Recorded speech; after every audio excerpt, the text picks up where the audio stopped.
नियती तिचं वर्तुळ पूर्ण करत असते.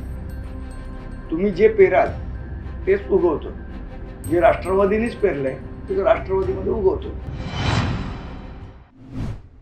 नाही, मुळात असं आहे की कुठली बैठक वगैरे काही नव्हती.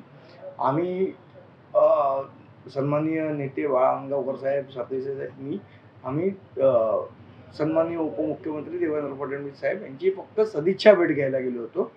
सदिच्छा भेट घेतली आम्ही आणि परत आलो. सर, लोकसभेत मनसे आणि भाजप यांची युती होणार का? जर झाली तर मनसे किती जागा लढवतील? मुळात असं आहे की युती आघाडी हे जे विषय आहे माझ्यासारख्या सामान्य महाराष्ट्र सैनिकाचे विषय नाही, ते सन्मान्य राजसाहेबांचे विषय आहे. जो निर्णय होईल तो वरिष्ठ पातळीवर होईल आणि ते जो आदेश देतील त्याप्रमाणे काम करू. आम्ही काल जे भेटलो फक्त एक सदिच्छा भेट होती. सर, काल अजित पवार गटाकडनं एक म्हणजे त्यांच्या बाजूने निकाल लागला आहे. यानंतर मनसे अधिकृत या पेजवरनं एक टीका करण्यात आली अजित पवार यांच्यावरती. कसं बघता तुम्ही? मुळात असं आहे की बघा, नियती तिचं वर्तुळ पूर्ण करत असते. तुम्ही जे पेराल तेच उगवतं. जे राष्ट्रवादीनेच पेरलंय ते राष्ट्रवादीमध्ये उगवतंय.